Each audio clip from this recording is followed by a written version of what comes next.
What is going on? The Ryan Roadies Podcast, episode 1. Woo. The first one together doing a podcast. Feels strange, but also beautiful. It feels natural. It feels like the conversations that we have in the car all the time, but now we're recording it. Ain't that the truth? So yeah, this episode is going to be our preview episode for Utopia of the Seas, which we are actually boarding in exactly a week from today. So, or at least where we'll be making our trek down to Port Canaveral, where we're going to be jumping on Utopia of the Seas for 4 nights. And we're going to share the top 5 things we are excited for on this class of ship, because this is definitely the fanciest and the nicest ship we've been on. The newest ship that we've ever been on, because I think at this point it's about 1 year old. Is that right? Yep. So yeah, definitely the newest ship we've ever been on. And I know you're better at this than me, but what was the last ship that we went on? Because that was also the newest at the time. Independence of the Seas. Independence of the Seas. And that's not new. No. So this is a huge leap for us. I thought that ship was fancy because it had an ice rink on it. Yes. And also I feel like that promenade area was like a fancier promenade than we've ever been on too. It had like that light up bridge. That was fancy. But most people, especially people that cruise often, especially with Royal Caribbean, would not probably say that Independence of the Seas is one of the fancier ones. I think it's the Freedom class is the class of ship it belongs to. So it's been a while since those ships made their debut. So Utopia is definitely fresh and new and does these quick, short itineraries, which is actually perfect for our situation because it's our youngest daughter's first cruise. So we want to kind of test the waters and see how she does with it. And the last thing you want to be is like stuck on a ship and doing for 7 days. 7 or 8 days. Nights, and then her being just miserable the entire time. So yeah, this is, I think, a good itinerary where I think that's what Royal is aiming for with this ship, is trying to get first-time cruisers, which we're not first-time cruisers, but you know our youngest is, to see if they like it. And and not just to see if she likes it, but then also it's our first cruise with 2 kids instead of 1. So we also didn't want to overcommit in case it's chaos, because life is chaos. But yeah, this felt safer to test with 2 kids.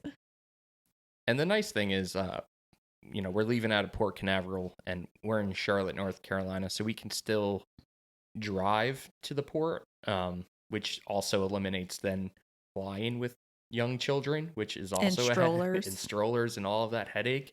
So we're able to just drive, pack out the car, take our time. We're leaving a day early, so we'll be getting down to the Port Canaveral area on Sunday, and then the ship leaves on Monday. So we could take our time and really make the stops, maybe take you to your first Buc-ee's experience. I have never been to Buc-ee's. It's true. I feel like I need to experience it. It's definitely an experience. It's for someone that doesn't do well in chaotic situations. I struggled there. I'm not gonna lie, but they definitely got some decent gas station food, which is just such a weird thing to say, especially like I have friends who are touring musicians and have come down to the States from Canada, and they're like, why does Americans just love eating at gas stations? And it makes you kind of wonder, like, yeah, that is kind of bizarre. I never really thought of that. Multitasking, I guess. Fill up the tank, grab a snack, get back on the road. Amen. So, yeah, we'll have maybe some Buc-ee's content as well. But let's get back on track. We're talking Utopia of the Seas. And like I said, this is our preview episode. So some of the things that we're most excited for. And I just peeked over shoulder, and you have a very detailed.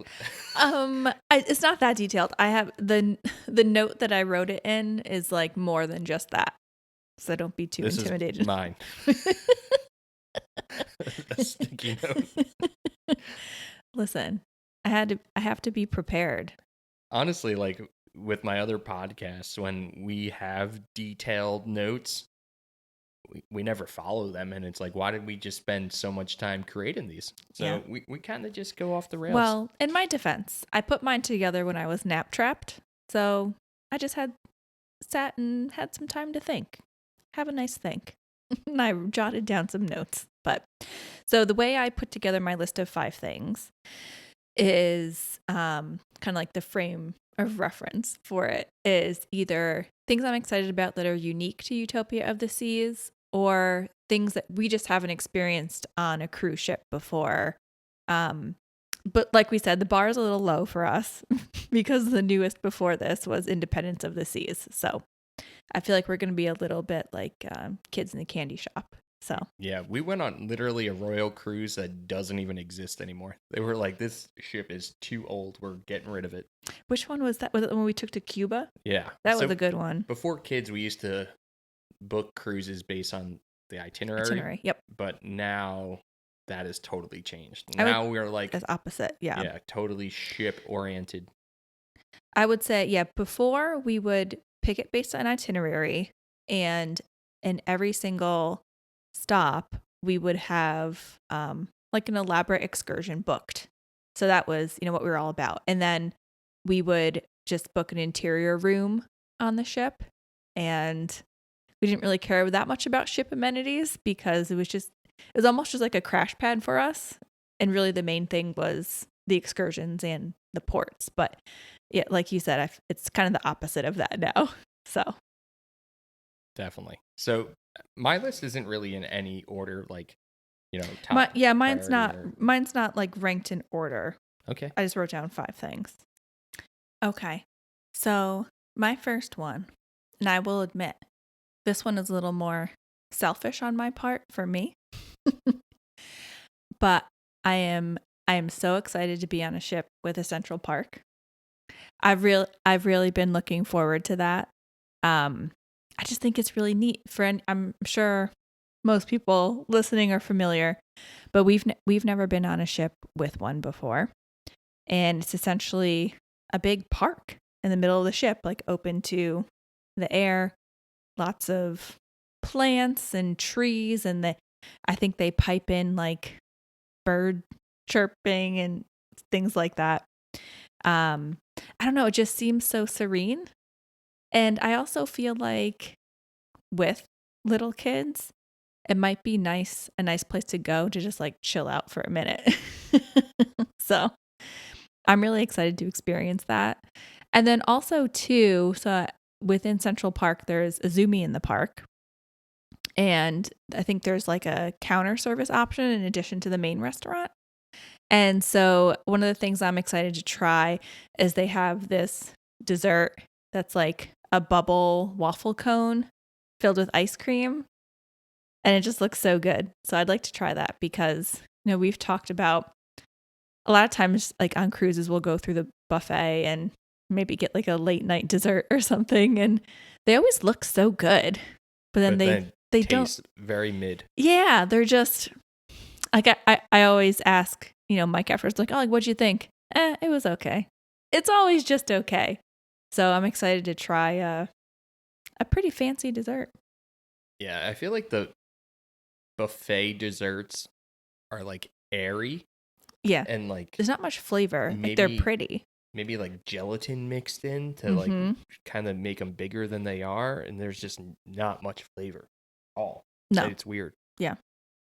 All right. So Central Park, I can get down with that. And the nice thing is, the ship's about a year old now. So a lot of those trees and plants have started to fill in because some of the videos we watched of the inaugural sailing, it kind of looked a little lifeless. Bare. Yeah. So it should be nice and lush at this point too. So mine is also extremely selfish and not kid friendly at all. We have to throw in something for ourselves, okay? It's our vacation too. And this is going to surprise you too, because this is truthfully like my least favorite coffee in the world. But there is a Starbucks on the ship. And hold on, I'll explain why I'm super excited for it. So I'm also a teacher, and throughout the years, I have received more Starbucks gift cards than, and I know this sounds like so, like first world problems, but like so many Starbucks gift cards that I don't even know what to do with it because I don't go there. But then I found out that you can use Starbucks gift cards on this ship. And I'm like, all right, maybe I'll get a nicer coffee. Because one thing about just cruise coffee in general, like that you can get in the buffet, main dining room, is just not great. Like it hits you in the gut. It just is worse than gas station coffee. So maybe getting a Starbucks drink every morning would be a nice little change. Nice little treat. Without the gift cards, I probably would not have done. Not because I'm cheap, but I'm just also like not a huge Starbucks fan. So that's going to be my question. So, because you don't love Starbucks. I don't. So like, what are you going to order? I don't even know. I don't even know the sizes. They're going to look at me and be like, what's this? Can I get a medium? I'm a simple man. I'm a Dunkin' guy. Yeah. So I'm just excited to be able to use these gift cards that have been collecting dust for literally years that I've never used. So yeah, maybe get a cake pop for the kids. I don't know if they have cake pops. I don't know if it's like a full service Starbucks or if it's just the drinks, but yeah, because also we'll find out. We've never been on a ship that has one. No, that is new. That's new to us. Okay, let me pull my notes back up. Okay, my second one. This is for the kids. I'm very excited about the carousel on the boardwalk. And we strategically booked our stateroom like very close to the boardwalk because we have a feeling that the girls are just going to want to ride it over and over and over again. But again, that's one of those things that we've never been on a ship with a carousel. And I'm just excited to experience it. It looks super cute. Okay. What's the difference between a carousel and a merry-go-round? I think it's the same thing. It's just two different names. Okay. Because I was thinking like, I think that's a merry-go-round. Well, in your mind, what's a carousel versus a merry-go-round? Are you saying that's just what you would call it? Yeah, I don't know. Or maybe I'm confusing it with the Ferris wheel. That's the one that's like... No, that's the tall one. That's the so tall it's one, not it's not a Ferris wheel. It's just a merry-go-round or a carousel. Yeah. Okay. I think they're interchangeable, but we can Google that later. Yeah. Especially since like our oldest daughter gets excited for like grocery store rides. Put a quarter in and ride around. Like she thinks that's the greatest. So I'm sure she's going to be super jacked up about the carousel / merry-go-round. And from what I remember, I think it's like ocean themed. I can't remember. Oh, the whole ship is just so bright and fun. Yeah. So it's going to be overload for sure. It'll be cool.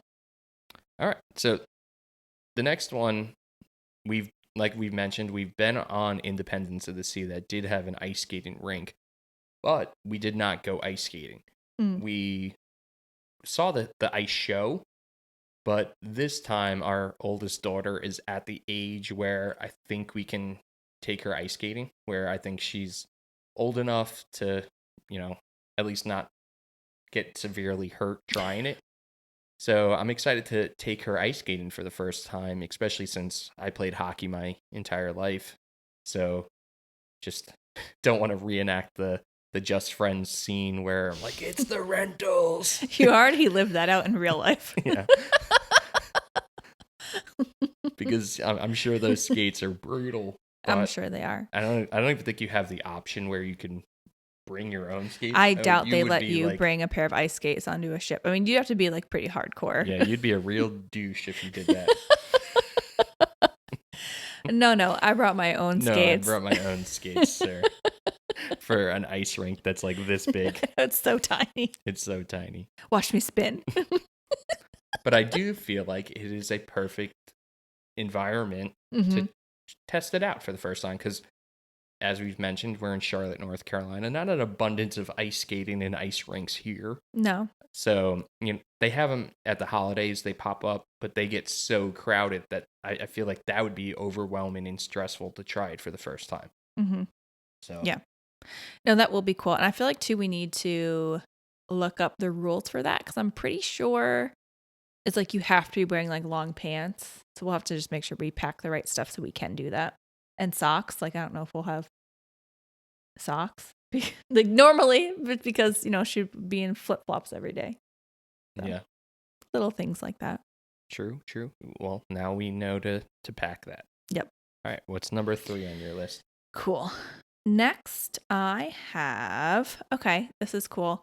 The Playscape, which is this big, like, outdoor playground on the ship. Yeah, we've never been on a ship before this kid friendly.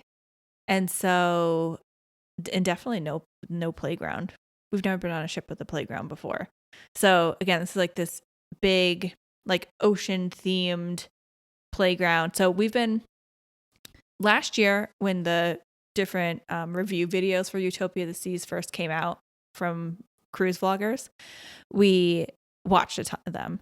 But then lately, over this past month or so, we've been trying not to watch them, just so when we get on the ship, we can kind of like experience it for the first time. Like, we don't want to ruin it. So, but from what I remember, it's like ocean themed. Like, I feel like there's like this big starfish that kids can climb on, or maybe like a pirate ship or something.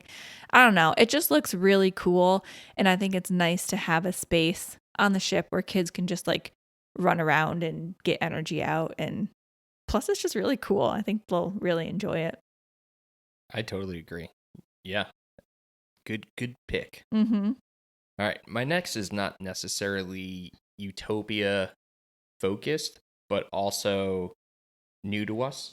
Mm-hmm. So recently we decided that it might be a good time to get our daughters passports, which is a whole other ordeal. Getting young kids passports is not as easy. Yeah, it's not as easy as you would think. You have to make appointments and go to passport offices, and kind of scary. You mail out your original birth certificate, which that's a little sketchy in my opinion in the year 2025, but we did it. And now we have passports, and the real reason we wanted them is because on Friday, when we're getting off the ship, we want to get off as early as possible and then book it to Disney. So that will be an episode coming up where we're going to extend the vacation a little bit and do a couple of days at Disney. And if anyone's ever been on, a larger cruise ship, getting off in that morning, you're waiting in killer long lines. Yeah. And the last one we went on, Independence of the Sea, we saw this really short line, and we're like, what's up with that line? And it's facial recognition for people that have passports. So I'm really excited to test that out and use that for the first time and see how much time it really saves us. If it was really worth it getting the passports for the girls, or if that was a total just waste of money, waste of time. We'll see. But I do remember when we got off that ship that time, the line that we waited in where you have to show your birth certificate to get off was like excruciatingly long. It took forever. And I don't remember experiencing that with any other cruise that we've gone on. So, well, you would imagine with Utopia, it's going to be even worse because it's so much bigger. Because bigger. Yeah. So that, I guess that'll be a good test. Like, is it just the size of the ship that made that getting off really hard? Or is it the birth certificate versus passport? So we'll see. Well, if nothing else, they'll get some cool passport stamps. Bragging rights, I guess. True that. Cool. Okay, what's my next one? Let me look. Okay. So this one is not necessarily, like, it's kind of like a cliche cruise thing, but I feel like on this ship it's cooler and bigger and better. And that is the mini golf course. Do you have that on your list? So because I'm kind of going on the fly with my last two. Oh, okay. But I was gonna add the mini golf because it does look so killer. Yes, I love mini golf. As a kid, like with my family, like every beach vacation we went on, we would go play mini golf, and it was so fun. So I love mini golf. And on, I think, Independence of the Seas, or actually, I don't know if we did it on Independence. No, we did. We did it on Independence of the Seas. We also did it on the Carnival Sunshine. And on that ship, it was like pretty bare bones too. But anyways, this new course on Utopia of the Seas, again, really well themed, really pretty. And then plus I also saw that if you go at night, it like lights up really cool different ways. And I don't know, it just looks like so much fun. And I feel like if I was a kid, I would have a blast doing that. So now, usually before we had kids, we would get like super competitive with mini golf. True. However, anyone who's played mini golf on a cruise ship knows that it's not regulation weight golf balls that you're using, because if you like knock it over the boat, like it environmentally, I guess they're trying to clean up their reputation of kind of being not great for the environment. Are they environmentally friendly golf balls? I did not know that. I think they are. I think they're We'll have to fact check that. Lighter, and they disintegrate if they're in water or something. I just blamed like the winds. Well, that's the thing. Like the wind would sometimes just blow the balls around on windy days. And then the other thing that always grinded my gears was the fact that there were no walls. Like, yes. So like if the wind took it or whatever, like your ball was all over the place. So it was really hard to have an official game of mini golf. But I did see on Utopia, or at least it looked like it, does look like there's a little bit of walls around each hole. Okay, so you'll keep the balls on the course. Yeah. Okay. One of our vlog, maybe it was Views and Cues, one of them brought their own golf balls. I don't remember that. Who was that? Yeah, I think it was them. Was it? Because they weighed more? Yeah, they brought like regulation weight golf balls. That's how serious they were taking the mini golf. That's so funny. Well, I will say, so that sounds like something that I would do, because when I was a kid, my dad like made his own golf clubs or something. And then so he ended up like making me and my brother our own putters. So we would like roll up to mini golf. And so it's kind of like the ice skating thing. We'd be like, no, I don't need one of these clubs. I have my own putter. And mine was like pink and purple. So whoever brought their own golf balls, I salute you and I support your decisions. It sounds on brand for them. It does. All right. So my next one is just specialty dining in general, because that's not normally something we would do really. Like, I think when we went on our honeymoon, I think we did it once. We went to the like Chops Grill. And then also too, I will say, so we went on quite a few Carnival cruises, and they would open up some of the specialty dining for lunch for free. And so we did do that. But yeah, other than that one time we paid for like the steak, whatever the steak place was on a Carnival ship. That was the only time we ever paid for specialty dining. No. And it was like, okay. I wonder if we're like one of the only cruisers that went an entire week only eating in the buffet, because we did that on the Cuba cruise. We didn't go in the dining hall once on that ship? No, we ate in the buffet every single night. That was one of our moves. We would frequently just go to the buffet for dinner. And you know what? I enjoyed it because it was like dead. It's actually nice in there. It was relaxing. And what we saw too, we would compare the menu, and it like served like the same food in the main dining room as they did in the buffet. And it's just so much quicker. Yeah. Like you're in and out in 15 minutes, where if you go in the main dining room, you're in there for like an hour and a half, 2 hours sometimes. Yeah. So I did enjoy that. Also too, what was the ship that we did that on, where we would go sit in like the very front? So it was just all windows. Was that the Cuba one? Yeah. What ship was that? I want to say it was like Radiance of the Sea, or like that I said, it was right. one of the old royal ships that doesn't exist anymore. That left out of Tampa. So yeah, I'm excited to do specialty dining. We made reservations at Giovanni's, and then we also made it at the Mason Jar. So this is what I'm also excited for. So anyone who's been on a cruise before knows that day one, the buffet is the craziest. It's like Zoo. a zoo. I'm a pretty chill person, but It's like Buc-ee's.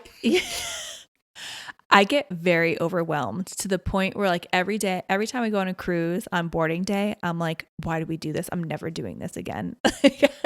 This is a terrible idea. And if you didn't know, like you would always think that the buffet was like that, but it's only day one. Because there's nowhere else to go, nothing to do.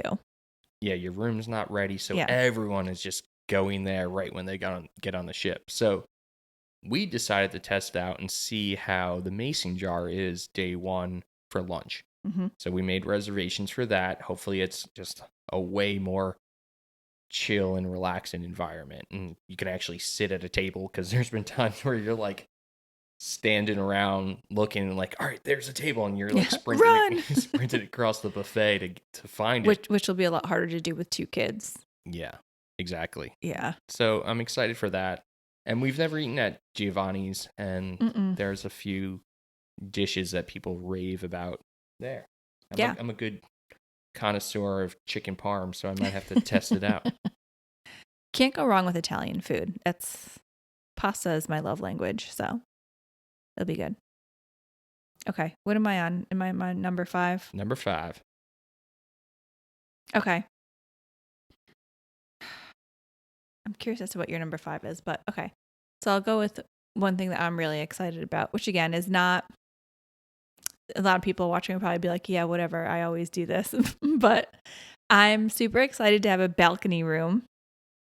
The first cruise we ever went on 10 years ago, we got a balcony and it was beautiful and I enjoyed it. But then since then, kind of like we talked about before, we really just treated our room like a crash pad. We've barely spent any time in it. So we always booked an interior room.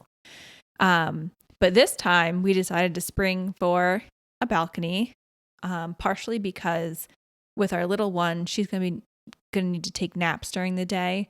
And so I thought like, well, if she's napping, I don't want to just be trapped in a pitch black room in the middle of the day. So, thinking that we could put her down for a nap and then just, step out onto the balcony and not have to live in darkness. So, but I'm also excited to potentially test out doing room service breakfast, as a way to, while one of us is getting ready, the other one of us can like sit and eat breakfast with the kids. Or I think it just might make our mornings a little more streamlined, a little bit faster to get out of the room. But so yeah, I'm excited to test that out and to have a balcony.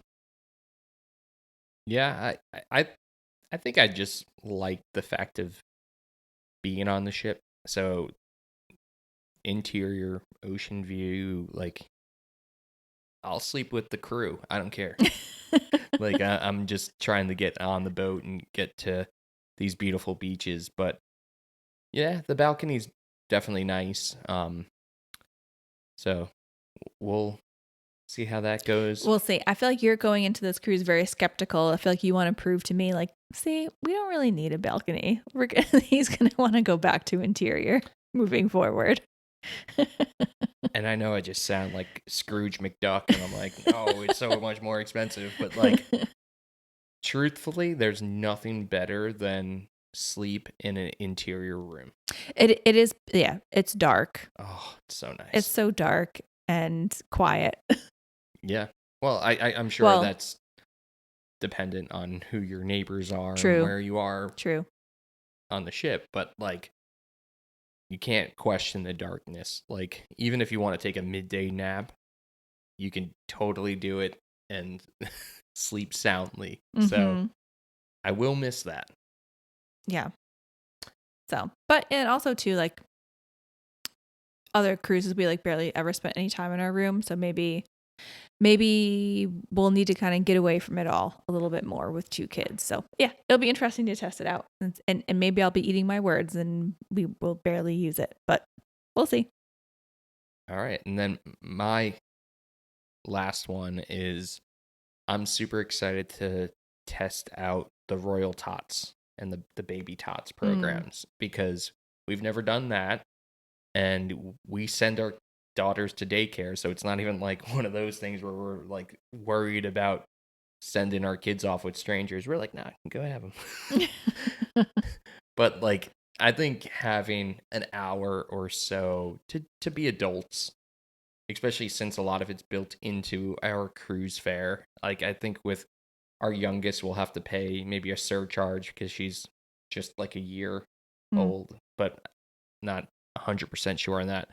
But just like having an hour where we can maybe like go to a comedy show or go like do something. Go see a show or something. Yeah.